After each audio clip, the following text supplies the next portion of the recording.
இனிமே கண்ணை மூடிட்டு கடலை எண்ணெய் வாங்கலாம். ஏன்னா மந்த்ரா கடலை எண்ணெய் இதயத்தின் தயாரிப்பு. வறுக்க பொரிக்க ஏன் எல்லா சமையலுக்கும் மந்த்ரா தான். மந்த்ரா கடலை எண்ணெய், அபார ருசி, ஆரோக்கியமான உடல் நலம். மேற்கு வங்கத்தில் வரும் ஏப்ரல் 23, 29 தேதிகளில் 2 கட்டமாக சட்டசபை தேர்தல் ஓட்டுப்பதிவு நடக்கிறது. ஆளும் திரிணாமுல் காங்கிரஸ் மற்றும் பாஜக தலைமையில் கூட்டணியிடையே கடும் போட்டி நிலவுகிறது. காங்கிரஸ் தனித்தும் களம் காண்கிறது.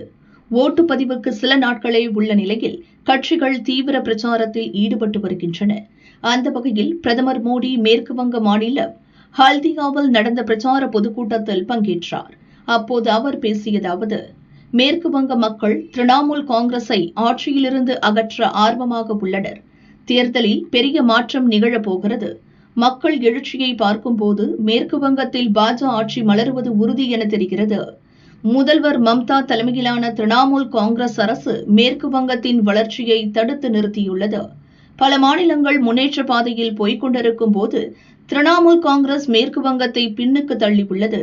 மம்தாவின் ஆட்சியில் ஊடுருவல்காரர்கள் பெருகி வரும் நிலையில் மாநிலத்தைச் சேர்ந்த மக்களே மற்ற இடங்களுக்கு குடிபெயர்ந்து வருகின்றனர்.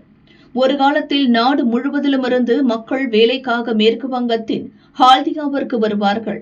இன்றோ இந்த இடத்தைச் சேர்ந்த இளைஞர்கள் வேலை தேடி வேறு மாநிலத்திற்கு செல்கின்றனர்.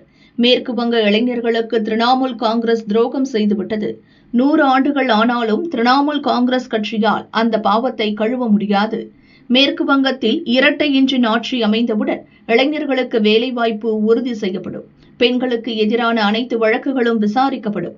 திரிணாமுல் காங்கிரஸ் ஆட்சி காலத்தில் ஊழலில் ஈடுபட்ட நபர்கள் சட்டத்தின் முன் நிறுத்தப்பட்டு சிறையில் அடைக்கப்படுவார்கள். அகதிகளுக்கு அரசியலமைப்பின் கீழ் உள்ள அனைத்து உரிமைகளும் வழங்கப்படும்.